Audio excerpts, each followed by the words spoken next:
Bapak Ibu, saudara, saudari yang terkasih, coba dulu tunjuk tangan di antara kita yang hadir ini yang beriman. Yang beriman coba tunjuk tangan. Semua beriman? Tapi tidak semua tunjuk tangan. Coba tinggi-tinggi. Yang tidak beriman coba tunjuk tangan. Ya, nanti jumpa di ruang pengakuan dosa ya. Yang imannya teguh. Yang imannya goyang-goyang. Banyak yang goyang-goyang ini? Baik, Bapak Ibu, saudara, saudari yang terkasih. Dalam bacaan pertama dan juga dalam Injil juga tadi dikatakan bahwa tambahkanlah iman kami. Seruan mereka kepada Tuhan supaya Tuhan menambahkan iman mereka. Tetapi apa kata Tuhan? Jikalau ada imanmu seperti biji sesawi saja, gunung pun bisa engkau pindahkan ke laut. Bapak Ibu, saudara, saudari yang terkasih, kita sering mengatakan diri sebagai orang beriman, dan kita juga sering mengatakan iman, atau sering berbicara tentang iman. Yang menjadi pertanyaan, iman itu apa? Apa sebenarnya iman itu?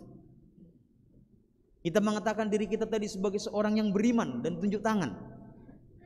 Tetapi iman itu apa? Iman itu kepercayaan, amin, aman, mengamankan diri, mengaminkan diri sepenuhnya kepada Tuhan, memasrahkan diri sepenuhnya kepada Tuhan. Itulah orang beriman. Orang beriman adalah orang yang sungguh-sungguh memasrahkan dan percaya sepenuhnya kepada orang yang diamaninya atau kepada Tuhan yang kita imani.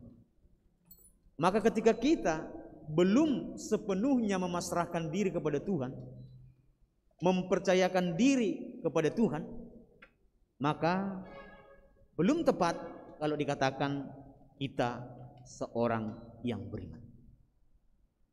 Kalau kita lihat anak kecil itu sungguh percaya kepada orang tuanya, sungguh yakin kepada orang tuanya bahwa orang tuanya lah yang paling hebat. Maka kalau ada anak-anak itu bertengkar, pernah Bapak Ibu melihat anak-anak bertengkar? Pernah? Atau anak-anak yang sering melihat kita bertengkar? Kalau anak-anak bertengkar itu biasanya mereka mengatakan, kasih tahu nanti sama bapakku, kasih tahu nanti sama bapakku. Padahal mungkin bapaknya lebih kecil badannya daripada bapak yang satu lagi. Tapi dia sungguh percaya, sungguh yakin bahwa bapaknya lah yang lebih hebat semua. Begitu juga kalau ada anak kecil misalnya terjadi kebakaran, dia di lantai 2. Kalau kita suruh dia melompat, mau kita taruh pun di situ kasur atau apapun, tidak akan mau dia melompat. Tetapi coba kalau orang tuanya yang menyuruh dia melompat, akan dilompatnya.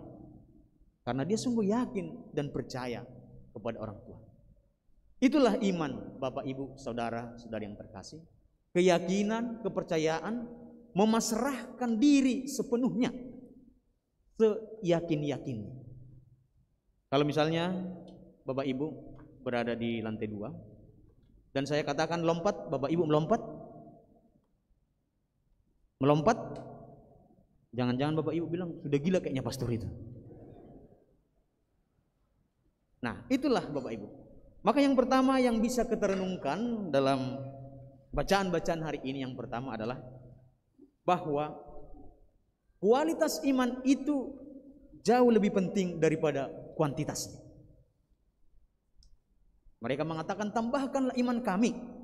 Tuhan mengatakan tidak perlu dulu ditambahkan, kualitasnya saja dulu ditingkatkan.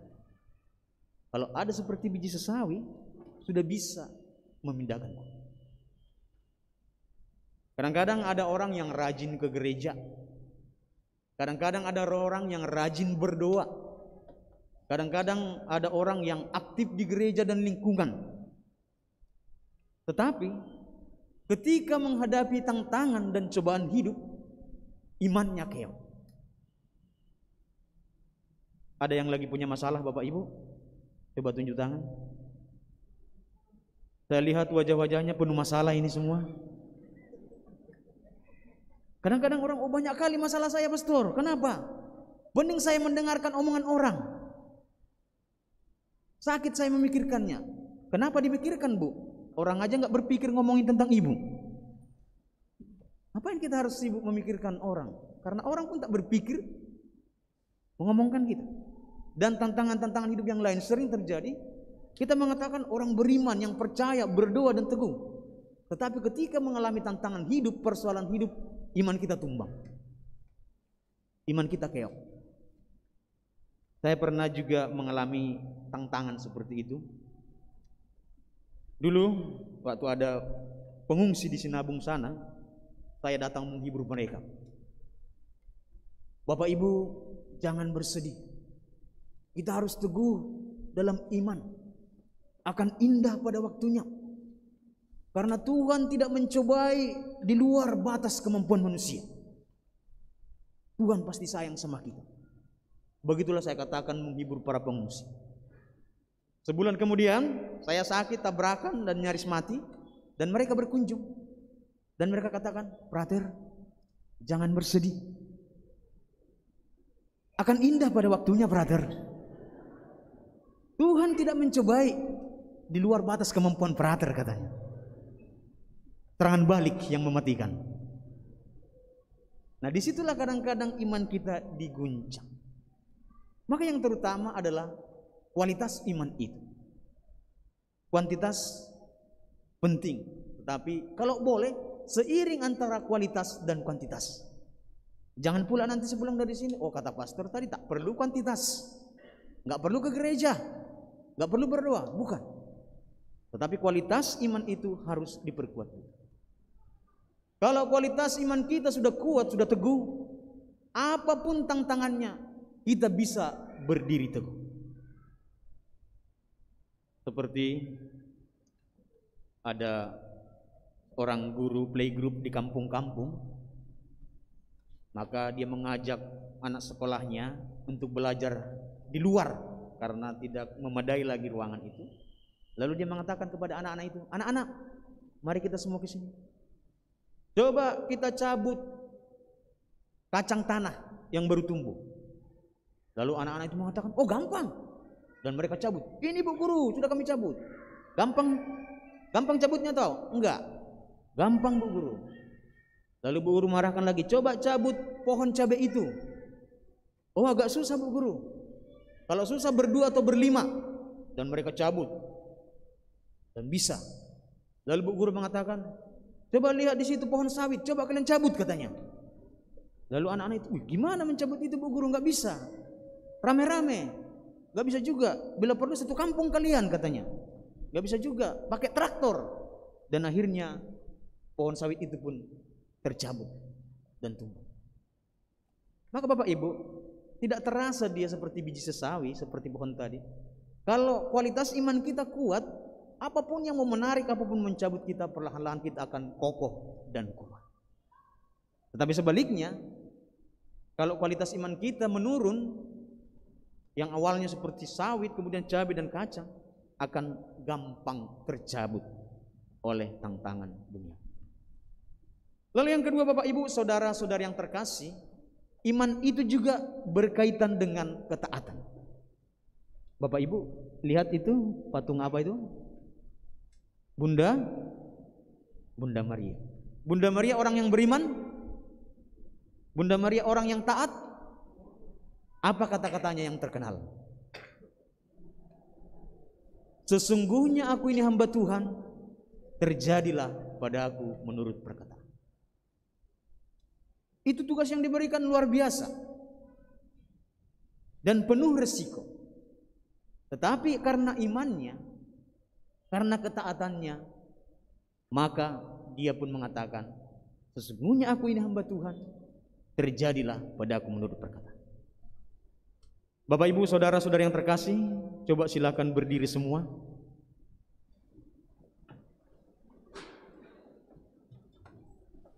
Silakan duduk. Terima kasih atas ketaatannya.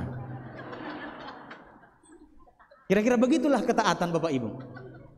Tapi tadi banyak nggak dari hati ya, dilihat, oh udah berdiri ya, berdiri. Maka Bunda Maria itu, orang beriman itu adalah orang yang taat, yang sungguh percaya sepenuhnya komando dari orang ataupun dari Tuhan yang diimaninya. Tetapi sering kita tidak menjadi orang yang taat. Kurang taat aturan gereja, kurang taat aturan di pemerintahan ataupun di masyarakat, kurang taat juga aturan di rumah. Sering juga kita menjadi pembangkang. Sering juga kita merasa lebih dari orang lain. Ngapain harus taat dengan itu? Kalau Bapak Ibu seorang yang taat, maka sepulang dari sini nanti, kalau kita mendengarkan sesuatu atau permintaan atau apapun ataupun perintah yang kita dengar, beranikah kita mengatakan, terjadilah padaku menurut perkataan? Maka iman itu terkait dengan ketaatan sekali lagi. Bunda Maria seorang yang beriman taat. Santo Yusuf seorang yang beriman taat. Bapak Abraham seorang yang beriman, seorang yang taat, meninggalkan rumah bapak. Maka kita pun diajak menjadi orang yang taat. Karena omong kosong kalau kita mengatakan kita beriman tetapi kita tidak taat. Manusia pertama jatuh ke dalam dosa karena tidak taat, karena melanggar aturan itu. Pernah ada di suatu kampung, ada seorang yang anak ini yang sangat bandel sekali. Dan dia ini selalu melawan orang tuanya, tidak taat kepada orang tuanya. Suatu ketika karena dia dimarah orang tuanya, dia lari keluar dari rumah dan dia pergi memanjat pohon yang tinggi. Sudah bermohon-mohon orang tuanya sampai menangis-nangis supaya anak ini turun, tidak mau turun. Sudah diajak kawan-kawannya juga tidak mau turun juga. Sudah diajak gurunya juga tidak turun. Mungkin aparat, pikirnya dipanggil aparat, tidak turun juga. Dipanggil pendeta untuk mendoakan, tidak turun-turun juga. Akhirnya dipanggil pastor. Pastor itu lihat pohon, berdoa, kemudian diberkati. Anak itu langsung cepat-cepat turun. Heran semua orang, wah hebat sekali pastor. Lalu ditanya si anak itu, kenapa kamu turun nak? Tadi semua yang nyuruh kamu turun gak mau turun. Hanya pastor itu yang kau takuti, dan hanya pastor itu yang kamu taati. Takut sekali aku, katanya. Kenapa takut sekali? Ketika pastor membuat begini tadi, saya sangat takut. Kenapa? Saya pikir pastor itu mengatakan tadi, kalau kamu tidak turun ke bawah, maka pohonnya akan saya tebang. Maka anak itu terbiri-biri turun. Maka ketaatannya ketaatan karena ketakutan. Sering orang ketaatannya karena ketaatan ketakutan, atau karena kewajiban. Maka Bapak Ibu kalau nanti tidak taat akan saya buat seperti ini, akan ditebang, begitulah kira-kira. Sering orang ketaatannya karena ketakutan ya, atau karena keterpaksaan. Kalau ada urusannya di gereja akan menjadi taat. Sehabis urusan itu selesai, maka dia tidak taat lagi dengan aturan gereja. Nah, itulah bahwa iman itu terkait dengan ketaatan. Tetapi ketaatan yang berasal dari dalam hati. Bukan karena terpaksa, bukan karena dipaksa, bukan karena terancam, bukan juga karena ada kepentingan di dalamnya. Tapi sungguh berangkat dari kedalaman hati. Dan yang ketiga, Bapak Ibu, saudara-saudara yang terkasih, iman itu terkait dengan kerendahan hati. Adakah Bapak Ibu menemukan di kitab suci tokoh-tokoh yang sungguh beriman yang tinggi hati? Semua rendah hati. Coba tunjuk tangan di sini yang rendah hati. Yang hadir ini siapa yang rendah hati? Yang tinggi hati? Satu. Yang lain hati-hati. Takut dikatakan rendah hati, takut dikatakan tinggi hati. Gak punya pendirian ini. Gak punya prinsip. Bunda Maria rendah hati enggak? Sesungguhnya aku ini hamba Tuhan. Hamba itu tahu Bapak Ibu apa hamba? Hamba itu semacam pembantu ya. Lebih kasarnya lagi budak. Maka iman itu terkait dengan rendah hati. Kalau ada orang yang menyombongkan dirinya karena kemampuannya di gereja, bakat-bakatnya dan rajinnya dia ke gereja, itu bukan orang beriman. Tetapi ketika dia semakin rendah hati, semakin berisi, semakin merunduk, itulah orang yang beriman. Kalau dia meninggikan dirinya dengan segala pencapaian-pencapaiannya, baik di gereja, di tempat kerja, ataupun di masyarakat, ataupun di rumah, itu bukan orang yang beriman. Tapi ketika dia semakin rendah hati, itulah orang yang sungguh-sungguh beriman. Pernah suatu ketika Bapak Ibu, ada seorang anak yang sangat sayang dengan anjing. Maka anjingnya ini sungguh dipelihara dengan baik. Dan di kampung itu juga ada seorang bapak pendeta yang lagi viral-viralnya, yang lagi menjadi rising star karena dia pintar berkhotbah dan pintar berdoa, dan doanya sering terkabul. Maka suatu hari anjing ini sakit, sekarat. Maka si anak ingat, oh ada bapak pendeta. Lalu dia pergi kepada pendeta itu dan dikatakannya, Pak, tolonglah Pak, di rumah kami ada orang yang sekarat. Maka bapak itu langsung siap. Padahal itu tengah malam, dia langsung berangkat. Sampai di depan rumah, dilihatnya seperti sepi-sepi saja. Biasanya kalau ada orang yang sekarat itu agak ramai orang. Maka ditanyanya anak itu, mana yang sekarat itu? Kok tidak ada orang di sekitar sini? Marilah masuk Pak Pendeta. Setelah masuk ditunjukkan, inilah yang sekarat itu. Pendeta, aduh, anjing rupanya yang sekarat. Kalau anjing tadi ngapain saya datang?